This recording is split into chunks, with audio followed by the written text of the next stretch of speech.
ನಯನ ಮದುಮಗಳ ಪೋಷಾಕಿನಲ್ಲಿ ಅಪ್ಸರೆಗಿಂತ ಕಡಿಮೆಯೂ ಕಾಣಿಸುತ್ತಿರಲಿಲ್ಲ. ಅವಳು ತುಂಬ ಸುಂದರವಾಗಿ ಕಾಣುತ್ತಿದ್ದಳು. ಅವರ ಇಡೀ ಮನೆ ಸಂಬಂಧಿಕರಿಂದ ತುಂಬಿ ತುಳುಕುತ್ತಿತ್ತು. ಎಲ್ಲರೂ ನಯನಾಳ ಸೌಂದರ್ಯವನ್ನು ಹೊಗಳುತ್ತಿದ್ದರು. ವಿಜಯ್ನಲ್ಲಿ ಎಲ್ಲರೂ ಹೇಳುತ್ತಿದ್ದರು, ವಿಜಯ್, ನಿನ್ನ ಹೆಂಡತಿ ತುಂಬ ಸುಂದರವಾಗಿದ್ದಾಳೆ. ತನ್ನ ಕೋಣೆಯಲ್ಲಿ ಕುಳಿತುಕೊಂಡಿದ್ದ ನಯನ ಇವೆಲ್ಲ ಮಾತುಗಳನ್ನು ಕೇಳಿ ಮನದಲ್ಲೇ ಸಂತೋಷ ಪಡುತ್ತಾ ಮುಗುಳು ನಗುತ್ತಿದ್ದಳು. ಸ್ವಲ್ಪ ಹೊತ್ತಿನಲ್ಲಿ ಸಂಜೆಯಾಗುವುದರಲ್ಲಿತ್ತು. ಸಂಜೆಯಾಗುತ್ತಿದ್ದಂತೆ ಅವಳ ಹೃದಯ ಸಹ ಬಡಿದುಕೊಳ್ಳತೊಡಗಿತ್ತು. ಸ್ವಲ್ಪ ಹೊತ್ತಿನಲ್ಲಿ ನಯನಾಳ ಚಿಕ್ಕ ನಾದಿನಿ ಸ್ವಪ್ನ ಅವಳಿಗಾಗಿ ಊಟ ತೆಗೆದುಕೊಂಡು ಬಂದಳು. ಅತ್ತಿಗೆ, ಬೇಗ ಊಟ ಮಾಡಿಬಿಡಿ, ಇಲ್ಲಾಂದರೆ ಅಣ್ಣ ಬರುತ್ತಾನೆ. ಅವನ ಜೊತೆ ಮಾತನಾಡಲು ಕುಳಿತರೆ ನಿಮಗೆ ಊಟ ಮಾಡಲು ಆಗುವುದಿಲ್ಲ. ಆಗ ನಯನಾಳು ಸಣ್ಣ ಧ್ವನಿಯಲ್ಲಿ ಸ್ವಪ್ನಳನ್ನು ಕೇಳಿದಳು, ನಿನ್ನ ಅಣ್ಣ ಯಾವಾಗ ಊಟ ಮಾಡುತ್ತಾರೆ? ಆಗ ಸ್ವಪ್ನ ಹೇಳಿದಳು, ಅತ್ತಿಗೆ, ಅಣ್ಣ ಆನಂತರ ಊಟ ಮಾಡುತ್ತೇನೆಂದು ಹೇಳಿದ್ದಾನೆ. ನನಗನಿಸಿತು ನಿಮಗೆ ಹಸಿವಾಗಿರಬೇಕು, ಆದ್ದರಿಂದ ನಿಮಗಾಗಿ ಊಟವನ್ನು ತೆಗೆದುಕೊಂಡು ಬಂದಿದ್ದೇನೆ. ಇದನ್ನೇ ಹೇಳುತ್ತಾ ಸ್ವಪ್ನ ನಗು ನಗುತ್ತಾ ರೂಮಿನಿಂದ ಹೊರಟು ಹೋದಳು. ತನ್ನ ನಾದಿನಿ ತುಂಬ ಇಷ್ಟವಾದಳು. ಅವಳು ಮನದಲ್ಲೇ ಯೋಚಿಸಿದಳು, ನಾದಿನಿಯ ರೂಪದಲ್ಲಿ ನನಗೆ ಒಬ್ಬ ಒಳ್ಳೆಯ ತಂಗಿ ದೊರೆತಳು. ಇದನ್ನೆಲ್ಲ ಯೋಚಿಸುತ್ತಾ ಅವಳು ಊಟ ಮಾಡುತ್ತಿದ್ದಳು. ಅನಂತರ ಸ್ವಲ್ಪ ಹೊತ್ತಿನಲ್ಲಿ ಬಾಗಿಲನ್ನು ಬಡಿದ ಸದ್ದಾಯಿತು. ನಯನ ನೋಡಿದಾಗ ಅವಳ ಪತಿ ವಿಜಯ್ ನಿಂತಿದ್ದನು. ವಿಜಯನನ್ನು ನೋಡುತ್ತಿದ್ದಂತೆ ನಯನಾಳು ಊಟದ ತಟ್ಟೆಯನ್ನು ಎತ್ತಿಕೊಂಡು ಗಾಬರಿಯಿಂದ ನಿಂತುಕೊಂಡಳು. ಆಗ ವಿಜಯ್ ಹೇಳಿದನು, ಹೆದರಬೇಡ, ಕುಳಿತುಕೋ, ಸರಿಯಾಗಿ ಊಟ ಮಾಡು ಎಂದಾಗ ನಯನ ಕುಳಿತುಕೊಂಡು ಊಟ ಮಾಡತೊಡಗಿದಳು. ನಯನ ಊಟ ಮಾಡಿದ ಮೇಲೆ ವಿಜಯನಿಗೆ ಕೇಳಿದಳು, ನಿಮ್ಮ ಊಟವಾಯಿತೆ? ವಿಜಯ್ ಹೇಳಿದ, ಹಾಂ, ನಾನು ಊಟ ಮಾಡಿದೆ. ನಯನ ಬೆಡ್ ಮೇಲೆ ಕುಳಿತುಕೊಂಡಿದ್ದಳು. ವಿಜಯ್ ಅವಳ ಬಳಿ ಹೋದನು. ನಂತರ ನಯನಾಳ ಕೈ ಹಿಡಿದುಕೊಂಡು, ನಯನ, ನಾನು ನಿನಗೆ ಒಂದು ವಿಷಯವನ್ನು ಹೇಳಬಯಸಿದ್ದೇನೆ. ಆದರೆ ಈ ವಿಷಯವನ್ನು ಯಾರಿಗೂ ಹೇಳುವುದಿಲ್ಲವೆಂದು ನೀನು ನನಗೆ ಮಾತು ಕೊಡಬೇಕು. ಪ್ರಥಮ ರಾತ್ರಿಯಲ್ಲಿ ವಿಜಯನು ಈ ರೀತಿ ಭಾಷೆ ತೆಗೆದುಕೊಳ್ಳುತ್ತಿರುವುದು ನಯನಾಳಿಗೆ ವಿಚಿತ್ರವೆನಿಸಿತು. ಆದರೂ ಅವಳು ಹೇಳಿದಳು, ಸರಿ, ನಾನು ಯಾರಿಗೂ ಹೇಳುವುದಿಲ್ಲ. ಏನು ವಿಷಯ? ಮತ್ತೆ ವಿಜಯ್ ಹೇಳಿದನು, ಈ ವಿಷಯವನ್ನು ಯಾರಿಗೂ ಹೇಳುವುದಿಲ್ಲವೆಂದು ನಯನ, ನೀನು ಭಾಷೆ ಕೊಡುವುದರ ಜೊತೆಗೆ ನೀನು ನನ್ನ ತಲೆಯ ಮೇಲೆ ಕೈಯಿಟ್ಟು ಆಣೆ ಮಾಡಬೇಕು. ಆಗ ನಯನ ಹೇಳಿದಳು, ವಿಜಯ್, ನಾನು ನಿಮ್ಮ ಧರ್ಮಪತ್ನಿ, ನನ್ನ ಮೇಲೆ ವಿಶ್ವಾಸವಿಡಿ, ನಾನು ಯಾರಲ್ಲಿಯೂ ಹೇಳುವುದಿಲ್ಲ. ಅದಾದ ಮೇಲೆ ವಿಜಯ್ ಮತ್ತು ನಯನಾಳ ನಡುವೆ ಯಾವ ಮಾತುಕತೆ ನಡೆಯಿತೆಂದು ಗೊತ್ತಾಗಲಿಲ್ಲ. ಇದು ಸೀಕ್ರೆಟ್ ಆಗಿತ್ತು. ವಿಜಯ್ ನಯನಾಳಿಗೆ ಈ ವಿಷಯವನ್ನು ಹೇಳಿದಾಗ ನಯನಾಳು ಬಿಕ್ಕಿ ಬಿಕ್ಕಿ ಅಳತೊಡಗಿದಳು. ವಿಜಯನು ನಯನಾಳನ್ನು ಸುಮ್ಮನಿರಿಸಲು ಪ್ರಯತ್ನಿಸಿದನು. ಆದರೆ ನಯನಾಳ ಕಣ್ಣುಗಳು ಕಣ್ಣೀರು ಹಾಕುವುದನ್ನು ನಿಲ್ಲಿಸಲಿಲ್ಲ. ಅವಳು ಅಳುತ್ತಲೇ ಇದ್ದಳು. ಸ್ವಲ್ಪ ಹೊತ್ತಿನ ನಂತರ ಅವರು ಒಬ್ಬರಿಗೊಬ್ಬರು ಬೆನ್ನು ಮಾಡಿ ಮಲಗಿಕೊಂಡರು. ಅವರು ನಂತರ ಯಾವುದೇ ಮಾತನಾಡಲಿಲ್ಲ. ಅವರ ನಡುವೆ ಪ್ರಥಮ ರಾತ್ರಿಯೂ ಸಹ ನಡೆಯಲಿಲ್ಲ. ನಯನ ಮತ್ತು ವಿಜಯ್ ಇಬ್ಬರಿಗೂ ನಿದ್ರೆ ಇರಲಿಲ್ಲ. ಇಬ್ಬರೂ ಅಳತೊಡಗಿದ್ದರು. ಸ್ವಲ್ಪ ಹೊತ್ತಿನಲ್ಲಿ ಬೆಳಗಾಯಿತು. ಬೆಳಗಾಗುತ್ತಿದ್ದಂತೆ ನಯನಾಳು ಹಾಸಿಗೆಯಿಂದ ಎದ್ದಳು ಮತ್ತು ಸ್ನಾನ ಮಾಡಲು ಹೊರಟಳು. ಆಗ ವಿಜಯ್ ನಯನಾಳ ಕೈ ಹಿಡಿದುಕೊಂಡು ಹೇಳಿದನು, ನಯನ, ನಾನು ನಿನಗೆ ಹೇಳಿದ್ದೀನಲ್ಲ, ಈ ವಿಷಯವನ್ನು ಯಾರ ಮುಂದೆಯೂ ತೋರ್ಪಡಿಸಿಕೊಳ್ಳಬೇಡ. ಈಗ ನಿನ್ನ ಮುಖವನ್ನು ನೋಡಿದರೆ ನೀನು ದುಃಖದಲ್ಲಿರುವಂತೆ ಕಾಣುತ್ತಿದ್ದೀಯ. ಆಗ ನಯನಾಳು ನಿಧಾನವಾಗಿ ತಲೆ ಅಲ್ಲಾಡಿಸುತ್ತಾ ತನ್ನ ಒಪ್ಪಿಗೆಯನ್ನು ಸೂಚಿಸಿದಳು. ನಯನಾಳು ಸ್ನಾನ ಮಾಡಿ ಹೊಸ ಬಟ್ಟೆಯನ್ನು ತೊಟ್ಟು ಶೃಂಗರಿಸಿಕೊಂಡು ಹೊರಬಂದಾಗ ಅವಳು ಚಂದ್ರನ ತುಂಡಿನಂತೆ ತೋರುತ್ತಿದ್ದಳು. ಎಲ್ಲರೂ ಅವಳನ್ನೇ ನೋಡುತ್ತಿದ್ದರು. ಆದರೆ ಅವಳ ಮುಖದಲ್ಲಿ ಯಾವುದೇ ದುಃಖದ ಛಾಯೆ ಕಾಣಿಸಲಿಲ್ಲ. ಅವಳು ಎಲ್ಲರೊಂದಿಗೆ ನಗುತ್ತಾ ಮಾತನಾಡಿದಳು. ಇಡೀ ಮನೆಯಲ್ಲಿ ಅವಳಿಗೆ ತನ್ನ ನಾದಿನಿ ಸ್ವಪ್ನ ತುಂಬ ಇಷ್ಟವಾಗುತ್ತಾಳೆ. ಇದೇ ರೀತಿಯಲ್ಲಿ ನಯನಾಳ ದಿನಗಳು ಕಳೆಯತೊಡಗಿದವು. ಬೆಳಗಾಗುತ್ತಿದ್ದಂತೆ ಚೆನ್ನಾಗಿ ಅಲಂಕರಿಸಿಕೊಂಡು ಎಲ್ಲರೊಂದಿಗೆ ನಗುನಗುತ್ತಾ ಮಾತನಾಡುತ್ತಿದ್ದಳು ಮತ್ತು ಖುಷಿಯಾಗಿರುತ್ತಿದ್ದಳು. ಆದರೆ ರಾತ್ರಿಯಾಗುತ್ತಿದ್ದಂತೆ ಇಬ್ಬರು ಕೋಣೆಗೆ ಮಲಗಲು ಹೋದಾಗ ಇಬ್ಬರೂ ಸಹ ಕಣ್ಣೀರು ಹಾಕುತ್ತಿದ್ದರು. ಇಬ್ಬರೂ ಒಬ್ಬರಿಗೊಬ್ಬರು ತಬ್ಬಿಕೊಂಡು ತುಂಬ ಅಳುತ್ತಿದ್ದರು. ನಯನ ಮತ್ತು ವಿಜಯರ ಕೆಲವು ದಿನಗಳು ಹೀಗೆ ಕಳೆದವು. ಒಂದು ದಿನ ವಿಜಯನ ಆರೋಗ್ಯ ಕೆಟ್ಟಿತ್ತು. ಮನೆಯ ಎಲ್ಲರೂ ಅವನನ್ನು ಹಾಸ್ಪಿಟಲ್ಗೆ ಕರೆದುಕೊಂಡು ಹೋದರು. ಆದರೆ ವಿಜಯ್ ಡಾಕ್ಟರ್ ಬಳಿ ಹೋಗಲು ತಿರಸ್ಕರಿಸಿದನು. ಅವನು ಹೇಳಿದನು, ಇಲ್ಲ, ನಾನು ಡಾಕ್ಟರ್ ಬಳಿ ಹೋಗುವುದಿಲ್ಲ, ನನಗೆ ಇದು ಕ್ರಮೇಣ ನಿಧಾನವಾಗಿ ಕಡಿಮೆಯಾಗುತ್ತದೆ. ಆದರೆ ವಿಜಯನ ಆರೋಗ್ಯ ಸರಿಯಾಗಲಿಲ್ಲ ಮತ್ತು ಒಂದು ದಿನ ಆಕಸ್ಮಿಕವಾಗಿ ಅವನ ಸಾವಾಯಿತು. ವಿಜಯನ ಮರಣದ ನಂತರ ಮನೆಯಲ್ಲಿ ಹಾಹಾಕಾರವೇ ಎದ್ದಿತು. ಎಲ್ಲರೂ ಅಳುತ್ತಿದ್ದರು. ನಯನಾಳ ಅತ್ತೆ ವಿಜಯನ ಸಾವಿಗೆ ನಯನಾಳನ್ನೇ ಗುರಿಯಾಗಿಸಿದಳು.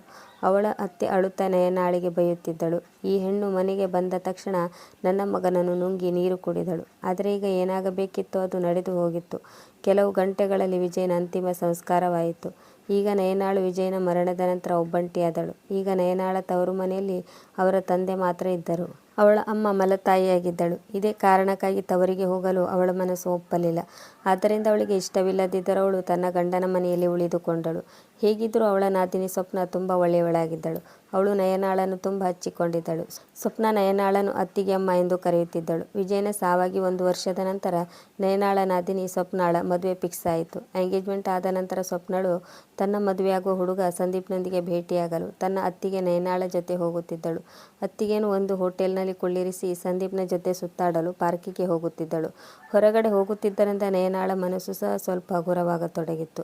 ಆದರೆ ಒಂದು ದಿನ ಸ್ವಪ್ನ ಸಂದೀಪ್ನನ್ನು ಭೇಟಿ ಮಾಡಿ ಪುನಃ ಹೋಟೆಲ್ಗೆ ಮರಳಿ ಬಂದಾಗ ಅವಳ ಅತ್ತಿಗೆ ನಯನ ಪ್ರಜ್ಞೆ ತಪ್ಪಿ ಬಿದ್ದಿದ್ದಳು. ಕೆಲವು ಜನರು ಅವಳ ಮುಖಕ್ಕೆ ನೀರು ಚಿಮುಕಿಸಿದರು. ನಯನಾಳಿಗೆ ಪ್ರಜ್ಞೆ ಬಂದರೂ ಅವಳ ಆರೋಗ್ಯ ತುಂಬ ಕೆಟ್ಟಿತ್ತು. ಸ್ವಪ್ನ ಆಟೋ ರಿಕ್ಷಾ ಮಾಡಿಕೊಂಡು ನಯನಾಳನ್ನು ಆಸ್ಪತ್ರೆಗೆ ಕರೆದುಕೊಂಡು ಹೋದಳು. ಆ ಆಸ್ಪತ್ರೆಗೆ ಹೋದ ನಂತರ ಸತ್ಯವನ್ನು ತಿಳಿದ ಸ್ವಪ್ನಾಳಿಗೆ ತಾನು ನಿಂತ ನೆಲವೇ ಕುಸಿದಂತಾಯಿತು. ಏಕೆಂದರೆ ನಯನ ಪ್ರೆಗ್ನೆಂಟ್ ಆಗಿದ್ದಳು. ರಸ್ತೆಯಲ್ಲಿ ಮರಳಿ ಬರುವಾಗ ಕೇಳಿದಳು, ಅತ್ತಿಗೆ, ಅಣ್ಣ ಸತ್ತು 1 ವರ್ಷ ಕಳೆದಿದೆ, ಆದರೂ ನೀವು ಹೇಗೆ ಪ್ರೆಗ್ನೆಂಟ್ ಆದಿರಿ? ಸ್ವಪ್ನ ಕೇಳಿದ ಪ್ರಶ್ನೆಯಿಂದ ನಯನ ಯೋಚನೆಯಲ್ಲಿ ಮುಳುಗಿ ಹೋದಳು. ಅವಳು ಬಿಕ್ಕಿ ಬಿಕ್ಕಿ ಅಳುತ್ತಿದ್ದಳು. ಆಗ ಸ್ವಪ್ನ ನಯನಾಳಲ್ಲಿ ಹೇಳಿದಳು, ಅತ್ತಿಗೆಮ್ಮ, ನೀವೇಕೆ ಅಳುತ್ತಿದ್ದೀರಿ? ಏನಾದರೂ ಹೇಳಿ. ಅಷ್ಟಕ್ಕೂ ನಿಮ್ಮ ಹೊಟ್ಟೆಯಲ್ಲಿ ಈ ಮಗು ಹೇಗೆ ಬಂತು? ಇವತ್ತಲ್ಲ ನಾಳೆ ನಮ್ಮ ಮನೆಯವರಿಗೆ ಗೊತ್ತಾಗೇ ಆಗುತ್ತದೆ. ಆಗ ನೀವು ಅವರಿಗೆ ಏನು ಉತ್ತರ ನೀಡುವಿರಿ? ನಯನಾಳಿಗೆ ಸ್ವಪ್ನಾಳ ಯಾವುದೇ ಮಾತಿಗೆ ಉತ್ತರ ನೀಡಲಾಗಲಿಲ್ಲ. ಅಷ್ಟೇ, ಅವಳು ಅಳುತ್ತಿದ್ದಳು. ಅವಳು ಜೋರಾಗಿ ಅಳುತ್ತಿದ್ದರಿಂದ ಅವಳ ಬಾಯಿಂದ ಮಾತುಗಳು ಹೊರಡಲಿಲ್ಲ. ಆದ್ದರಿಂದ ಪಾರ್ಕ್ ತುಂಬ ನಿಶ್ಶಬ್ದವಾಗಿತ್ತು. ಅಲ್ಲಿ ತುಂಬ ಕಡಿಮೆ ಜನರಿದ್ದರು. ಅತ್ತಿಗೆಮ್ಮ, ನೀವು ಸ್ವಲ್ಪ ಹೊತ್ತು ಶಾಂತವಾಗಿ ಇಲ್ಲಿ ಕುಳಿತುಕೊಳ್ಳಿ. ನಾನು ನಿಮಗಾಗಿ ನೀರು ತೆಗೆದುಕೊಂಡು ಬರುತ್ತೇನೆ. ನೀರು ಕುಡಿದ ಮೇಲೆ ನಯನಾಳು ಶಾಂತವಾದಳು. ಈಗ ಸ್ವಪ್ನ ಮತ್ತೊಮ್ಮೆ ಕೇಳಿದಳು, ಅತ್ತಿಗೆಮ್ಮ, ನೀವು ನನ್ನನ್ನು ಗೆಳತಿಯೆಂದು ತಿಳಿದುಕೊಂಡಿರಲ್ಲವೇ? ಆದರೂ ನೀವು ಇದನ್ನು ಏಕೆ ಮುಚ್ಚಿಡುತ್ತಿದ್ದೀರಿ? ಅಷ್ಟಕ್ಕೂ ಈ ಮಗು ಯಾರದು? ದಯವಿಟ್ಟು ಹೇಳಿ. ನೀವು ನನಗೂ ಹೇಳದಿದ್ದರೆ ಇನ್ಯಾರಿಗೆ ಹೇಳುತ್ತೀರಿ? ಸ್ವಪ್ನ ಹಲವು ಬಾರಿ ಕೇಳಿದ ನಂತರ ನಯನಾಳು ಸ್ವಪ್ನಾಳಿಗೆ ಹೇಳಿದಳು, ಸ್ವಪ್ನ, ನಿನ್ನ ಅಣ್ಣ ಪ್ರಥಮ ರಾತ್ರಿಯಲ್ಲಿ ನನ್ನಿಂದ ಭಾಷೆಯನ್ನು ತೆಗೆದುಕೊಂಡಿದ್ದಾರೆ. ಅದಕ್ಕಾಗಿ ನಾನು ಈ ವಿಷಯವನ್ನು ಯಾರಿಗೂ ಹೇಳಲಾರೆ. ಆದರೆ ನನ್ನನ್ನು ನನ್ನ ದುರಾದೃಷ್ಟ ಎಲ್ಲಿಯವರೆಗೆ ತಂದು ನಿಲ್ಲಿಸಿದೆ ಎಂದರೆ, ನಾನು ಹೇಳಬಾರದೆಂದುಕೊಂಡರೂ ಈ ರಹಸ್ಯವನ್ನು ನಿನಗೆ ಹೇಳಲೇಬೇಕಾಗುವಂಥ ಸಂದರ್ಭ ಒದಗಿ ಬಂದಿದೆ. ಆಗ ನಯನ ಸ್ವಪ್ನಾಳಿಗೆ ಎಲ್ಲ ವಿಷಯವನ್ನು ಹೇಳಿದಳು. ಸ್ವಪ್ನ, ನಾನು ಮದುಮಗಳಾಗಿ ನಿಮ್ಮ ಮನೆಗೆ ಬಂದಾಗ ನನ್ನ ಪ್ರಥಮ ರಾತ್ರಿಗಾಗಿ ನಾನು ತುಂಬ ಖುಷಿಯಾಗಿದ್ದೆ. ಏಕೆಂದರೆ ಪ್ರತಿಯೊಂದು ಹುಡುಗಿ ತನ್ನ ಪ್ರಥಮ ರಾತ್ರಿಗಾಗಿ ತುಂಬ ಎಕ್ಸೈಟ್ ಆಗಿರುತ್ತಾಳೆ. ನಾನು ಸಹ ತುಂಬ ಎಕ್ಸೈಟ್ ಆಗಿದೆ. ಆದರೆ ನನ್ನ ಖುಷಿಯ ಮೇಲೆ ಯಾರದೋ ದೃಷ್ಟಿ ಬಿದ್ದಿರಬೇಕು. ಮತ್ತು ನಿನ್ನ ಅಣ್ಣ ರೂಮಿಗೆ ಬಂದ ತಕ್ಷಣ ಯಾರಲ್ಲಿಯೂ ಹೇಳಬಾರದು ಎಂದು ನನ್ನಿಂದ ವಚನವನ್ನು ತೆಗೆದುಕೊಂಡರು. ಏಕೆಂದರೆ ಅದು ಅವರ ಮರ್ಯಾದೆಯ ಪ್ರಶ್ನೆಯಾಗಿತ್ತು ಮತ್ತು ನಾನು ಅವರನ್ನು ತುಂಬ ಪ್ರೀತಿಸುತ್ತಿದ್ದೇನೆ. ನನ್ನ ಗಂಡನ ಮರ್ಯಾದೆ ಹೋಗುವುದು ನನಗೂ ಸಹ ಇಷ್ಟವಿರಲಿಲ್ಲ. ಆದ್ದರಿಂದ ನಾನು ಅವರ ಮಾತನ್ನು ಒಪ್ಪಿಕೊಂಡೆ. ವಿಷಯವೇನೆಂದರೆ, ನಿನ್ನ ಅಣ್ಣನಿಗೆ ಏಡ್ಸ್ ರೋಗ ತಗುಲಿತ್ತು. ಈ ವಿಷಯ ಅವರಿಗೂ ಸಹ ಗೊತ್ತಿರಲಿಲ್ಲ. ನಮ್ಮ ಮದುವೆಗೂ ಕೆಲವು ದಿನಗಳ ಮೊದಲೇ ಅವರ ಆರೋಗ್ಯ ಹಾಳಾಗಿತ್ತು. ಅವರು ಡಾಕ್ಟರ್ ಬಳಿ ಹೋದಾಗ ಡಾಕ್ಟರ್ ಅವರನ್ನು ಟೆಸ್ಟ್ ಮಾಡಿದರು. ಅದರ ಜೊತೆಗೆ HIV ಟೆಸ್ಟ್ ಕೂಡ ಮಾಡಿದರು. ಅವರಿಗನಿಸಿತು ಡಾಕ್ಟರ್ ಸುಮ್ಮನೆ HIV ಟೆಸ್ಟ್ ಮಾಡಿರಬೇಕು ಅನಿಸಿತು. ದುರದೃಷ್ಟವಶಾತ್ ರಿಪೋರ್ಟ್ ನಾನು ಮದುವೆಯಾಗಿ ಗಂಡನ ಮನೆಗೆ ಬರುವ ದಿನ ದೊರೆಯಿತು. ರಿಪೋರ್ಟ್ ಪಾಸಿಟಿವ್ ಆಗಿತ್ತು. ಆದ್ದರಿಂದ ಪ್ರಥಮ ರಾತ್ರಿ ನಿನ್ನ ಅಣ್ಣ ನನ್ನನ್ನು ಮುಟ್ಟಲೂ ಇಲ್ಲ. ಅವರು ತುಂಬ ಒಳ್ಳೆಯವರಾಗಿದ್ದರು. ಅವರು ಕೂಡ ನನ್ನನ್ನು ತುಂಬ ಪ್ರೀತಿಸುತ್ತಿದ್ದರು. ನಾನು ಕೆಲವು ದಿನಗಳ ಮಟ್ಟಿಗೆ ಮಾತ್ರ ಬದುಕಿರುತ್ತೇನೆ ಎಂದು ಅವರಿಗೆ ಗೊತ್ತಾದಾಗ ಮತ್ತು ನನ್ನ ಮದುವೆ ಅವರ ಜೊತೆ ಆಗಿರುವುದರಿಂದ ನನ್ನ ಜೀವನವು ಹಾಳಾಗುತ್ತದೆ ಎಂದು ತಿಳಿದು ತನ್ನ ಜೀವದ ಗೆಳೆಯ ಕರಣ್ಗೆ ಈ ಎಲ್ಲ ವಿಷಯವನ್ನು ಹೇಳಿದ್ದರು ಮತ್ತು ಇದನ್ನು ಹೇಳಿದರು, ನಾನು ಸತ್ತ ನಂತರ ನನ್ನ ಮನೆಯವರೊಂದಿಗೆ ಮಾತನಾಡಿ ನಯನಾಳನ್ನು ನೀನು ಮದುವೆ ಮಾಡಿಕೊ ಎಂದು ಹೇಳಿದ್ದರು. ಕರಣ್ಣು ನಿನ್ನ ಅಣ್ಣನ ಮನಸ್ಸನ್ನು ಅರ್ಥ ಮಾಡಿಕೊಂಡು ನನ್ನನ್ನು ಮದುವೆಯಾಗಲು ಒಪ್ಪಿಕೊಂಡನು. ಕರಣ್ಣು ತನ್ನದೇ ಆದ ರೀತಿಯಲ್ಲಿ ಅತ್ತೆಯೊಂದಿಗೆ ನಮ್ಮಿಬ್ಬರ ಮದುವೆಯ ಬಗ್ಗೆ ಕೂಡ ಮಾತನಾಡಿದರು. ಆದರೆ ಅತ್ತೆ ಮದುವೆಗೆ ಒಪ್ಪಿಕೊಳ್ಳಲಿಲ್ಲ. ಪ್ರತಿದಿನ ನಿನ್ನ ಅಣ್ಣ ಕರಣ್ಣೊಂದಿಗೆ ನನ್ನನ್ನು ಫೋನಿನಲ್ಲಿ ಮಾತನಾಡಿಸುತ್ತಿದ್ದರು.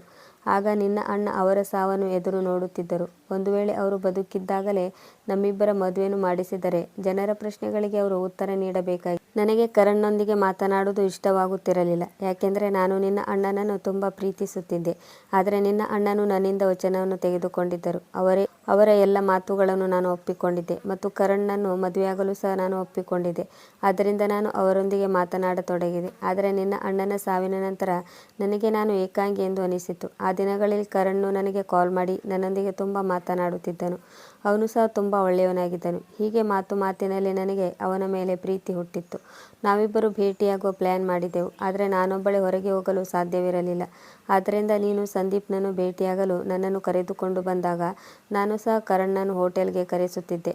ಮಾತಿನಲ್ಲಿ ನಾವಿಬ್ಬರು ಹತ್ತಿರವಾಗತೊಡಗಿದೆವು. ಆದರೆ ನಾನು ಕರಣ್ನಲ್ಲಿ ಹೇಳಿದೆ, ನಮ್ಮಿಬ್ಬರ ಮದುವೆಯಾಗುವವರೆಗೂ ನಾವಿಬ್ಬರು ಒಬ್ಬರಿಗೊಬ್ಬರು ಒಂದಾಗಲು ಸಾಧ್ಯವಿಲ್ಲ. ಆದರೆ ಕರಣ್ಣು ಹಲವು ಬಾರಿ ನಮ್ಮ ಮದುವೆ ಬಗ್ಗೆ ಅತ್ತೆಯಲ್ಲಿ ವಿಷಯವನ್ನು ಪ್ರಸ್ತಾಪಿಸಿದರು. ಆದರೆ ಅತ್ತೆ ನನ್ನನ್ನು ಮದುವೆ ಮಾಡಲು ಒಪ್ಪಿಕೊಳ್ಳಲಿಲ್ಲ. ನನಗೆ ತವರು ಮನೆಯಿಂದಲೂ ಯಾರದೇ ಸಪೋರ್ಟ್ ಇರಲಿಲ್ಲ. ಆದ್ದರಿಂದ ನಾನು ಮತ್ತು ಕರಣ್ ಒಂದು ದಿನ ದೇವಸ್ಥಾನದಲ್ಲಿ ಮದುವೆಯನ್ನು ಮಾಡಿಕೊಂಡೆವು. ಈ ಮಗು ಬೇರೆ ಯಾರದೂ ಅಲ್ಲ. ಇದು ನನ್ನ ಮತ್ತು ಕರಣ್ನ ಮಗುವಾಗಿದೆ. ತನ್ನ ಅತ್ತಿಗೆ ನಯನಾಳ ಮಾತು ಕೇಳಿ ಸ್ವಪ್ನಾಳ ಕಣ್ಣಿನಲ್ಲಿ ನೀರು ಬಂದಿತ್ತು. ಆಗ ಸ್ವಪ್ನ ನಯನಾಳಲ್ಲಿ ಹೇಳಿದ, ಅಣ್ಣ ನಿಮ್ಮನ್ನು ತುಂಬ ಪ್ರೀತಿಸುತ್ತಿದ್ದ. ಆದರೆ ವಿಧಿಯು ಅಣ್ಣನನ್ನು ನಿಮ್ಮಿಂದ ಕಸಿದುಕೊಂಡಿತ್ತು. ಅಷ್ಟೊಂದು ಪ್ರೀತಿಸುವ ಗಂಡ ಬಹುಶಃ ಯಾರಿಗೂ ದೊರೆಯುವುದಿಲ್ಲ. ಆದರೆ ಅತ್ತಿಗೆ, ಅಣ್ಣನಿಗೆ ಏಡ್ಸ್ ಹೇಗೆ ಬಂತು? ಅಣ್ಣ ನಿಮಗೆ ಇದರ ಬಗ್ಗೆ ಹೇಳಲಿಲ್ಲವೇ? ಆಗ ನಯನಾಳು ಸ್ವಪ್ನಾಳಲ್ಲಿ ಹೇಳಿದಳು, ಸ್ವತಃ ನಿನ್ನ ಅಣ್ಣನಿಗೆ ಏಡ್ಸ್ ರೋಗ ಹೇಗೆ ಬಂತು ಎಂದು ಗೊತ್ತಾಗಲಿಲ್ಲ. ಒಂದು ವೇಳೆ ಅವರು ಬದುಕಿದ್ದರೆ ಇದರ ಬಗ್ಗೆ ಅವಶ್ಯವಾಗಿ ತಿಳಿದುಕೊಳ್ಳುತ್ತಿದ್ದರು. ಆದರೆ ಅವರು ಸತ್ತ ಮೇಲೆ ಇದರ ಬಗ್ಗೆ ತಿಳಿದುಕೊಂಡು ಅವರ ಹೆಸರಿಗೆ ಮಸಿ ಬಳಿಯಲು ಇಷ್ಟಪಡಲಿಲ್ಲ. ಅಷ್ಟಕ್ಕೂ ಅವರದೇನೂ ತಪ್ಪಿರಲಿಲ್ಲ. ಆದರೂ ಅವರೇ ಏನೋ ತಪ್ಪು ಮಾಡಿರಬೇಕು ಎಂದು ಜನ ಅಂದುಕೊಳ್ಳುತ್ತಿದ್ದರು. ಅದಕ್ಕಾಗಿ ಅವರಿಗೆ ಈ ರೋಗ ಬಂದಿದೆ ಎಂದು ಅಂದುಕೊಳ್ಳುತ್ತಾರೆ. ಆಗ ಸ್ವಪ್ನಾಳು ನಯನಾಳ ಕೈಯನ್ನು ಹಿಡಿದುಕೊಂಡು ಹೇಳಿದಳು, ಅತ್ತಿಗೆಮ್ಮ, ಹೇಗೆ ನೀವು ನನ್ನ ಅಣ್ಣನಿಗೆ ರೋಗವಿದೆ ಎಂದು ಯಾರಿಗೂ ಹೇಳದೆ ನಮ್ಮ ಕುಟುಂಬದ ಮರ್ಯಾದೆ ಉಳಿಸಿದ್ದೀರೋ ಹಾಗೆ ನಾನು ಸಹ ನಿಮ್ಮಲ್ಲಿ ಒಂದು ಪ್ರಮಾಣ ಮಾಡುತ್ತೇನೆ. ನೀವು ಮತ್ತು ಕರಣ್ ಅಣ್ಣ ಇಬ್ಬರು ಮದುವೆ ಮಾಡಿಕೊಂಡಿದ್ದರು. ಸಮಾಜದ ದೃಷ್ಟಿಯಲ್ಲಿ ನಿಮ್ಮಿಬ್ಬರಿಗೂ ಇನ್ನೂ ಮದುವೆಯಾಗಿಲ್ಲ. ಆದ್ದರಿಂದ ನಾನು ನನ್ನ ಮದುವೆಗೂ ಮೊದಲು ನಿಮ್ಮಿಬ್ಬರ ಮದುವೆಯನ್ನು ಎಲ್ಲರ ಮುಂದೆ ಮಾಡಿಸುತ್ತೇನೆ. ಆ ದಿನ ಸ್ವಪ್ನ ಮನೆಗೆ ಹೋದವಳೆ ಅಮ್ಮನಿಗೆ ಹೇಳಿದಳು, ಮುಂದಿನ ತಿಂಗಳು ನನ್ನ ಮತ್ತು ಸಂದೀಪ್ನ ಮದುವೆ ಇದೆ. ಆದರೆ ನನ್ನ ಮದುವೆಗೂ ಮೊದಲು ಅತ್ತಿಗೆಮ್ಮನ ಮದುವೆಯಾಗಬೇಕೆಂದು ನಾನು ಇಷ್ಟಪಡುತ್ತೇನೆ. ಆಗ ಸ್ವಪ್ನಾಳ ಅಮ್ಮ ಹೇಳಿದಳು, ನಿನ್ನ ತಲೆ ಹಾಳಾಗಿದೆಯಾ? ಒಂದು ವೇಳೆ ಅವಳು ಈ ಮನೆಯಿಂದ ಹೊರಟು ಹೋದರೆ ನನ್ನ ಸೇವೆ ಯಾರು ಮಾಡುತ್ತಾರೆ? ಆಗ ಸ್ವಪ್ನ ತನ್ನ ಅಮ್ಮನಿಗೆ ಹೇಳಿದಳು, ನೀವು ನಿಮ್ಮ ಸ್ವಾರ್ಥಕ್ಕಾಗಿ ಅತ್ತಿಗೆ ಅಮ್ಮನ ಜೀವನವನ್ನು ಏಕೆ ಹಾಳು ಮಾಡುತ್ತೀರಿ? ಈಗಂತೂ ನಿಮ್ಮಲ್ಲಿ ಎಷ್ಟೊಂದು ಶಕ್ತಿ ಇದೆ. ಅಂದರೆ ನಿಮ್ಮ ಕೆಲಸವನ್ನು ನೀವೇ ಮಾಡಿಕೊಳ್ಳಬಹುದು. ಮುಂದೆ ನಿಮ್ಮನ್ನು ಚೆನ್ನಾಗಿ ನೋಡಿಕೊಳ್ಳಲು ನಾವಿದ್ದೇವಲ್ಲ. ನೀವು ಅತ್ತಿಗೆ ಅಮ್ಮನ ಮದುವೆಯನ್ನು ಕರಣ್ ಅಣ್ಣನ ಜೊತೆ ಮಾಡಿಸಿರಿ. ಒಂದು ವೇಳೆ ನೀವು ಅತ್ತಿಗೆ ಅಮ್ಮನನ್ನು ಕರಣ್ ಅಣ್ಣನ ಜೊತೆ ಮದುವೆ ಮಾಡಿಸದಿದ್ದರೆ ನಾನು ಸಹ ಮದುವೆ ಮಾಡಿಕೊಳ್ಳುವುದಿಲ್ಲ. ಭಗವಂತನು ಸ್ವಪ್ನಾಳಂತ ನಾದಿನಿಯನ್ನು ಎಲ್ಲ ಅತ್ತಿಗೆಯರಿಗೂ ಕೊಡಲಿ. ಸ್ವಪ್ನಾಳು ತನ್ನ ಅಮ್ಮನಿಗೆ ಎಷ್ಟೊಂದು ತಿಳಿಸಿ ಹೇಳಿದಳೆಂದರೆ, ಎಷ್ಟೊಂದು ಧಮಕಿ ಹಾಕಿದ್ದಳೆಂದರೆ ಕೊನೆಗೂ ಅವಳ ಅಮ್ಮ ಮದುವೆಗೆ ಒಪ್ಪಿಕೊಂಡಳು. ಸ್ವಲ್ಪ ದಿನಗಳಲ್ಲಿ ನಯನ ಮತ್ತು ಕರಣ್ನ ಮದುವೆಯಾಯಿತು. ಸ್ವಲ್ಪ ದಿನಗಳಲ್ಲೇ ಕರಣ್ ಮನೆಗೆ ನಯನ ಮದುಮಗಳಾಗಿ ಹೊರಟು ಹೋದಳು. ಪ್ರಿಯ ವೀಕ್ಷಕರೇ, ಈ ಕತೆ ನಿಮಗೆ ಇಷ್ಟವಾಗಿದ್ದಲ್ಲಿ ಇದಕ್ಕೊಂದು ಲೈಕ್ ಕೊಡಿ, ಕಮೆಂಟ್ ಮಾಡಿ, ಶೇರ್ ಮಾಡಿ ಮತ್ತು ಸಬ್ಸ್ಕ್ರೈಬ್ ಮಾಡಲು ಮರೆಯದಿರಿ. ಮುಂದಿನ ಕಥೆಯೊಂದಿಗೆ ಮತ್ತೆ ಭೇಟಿಯಾಗೋಣ. ಕತೆ ಕೇಳಿದ್ದಕ್ಕೆ ಧನ್ಯವಾದಗಳು.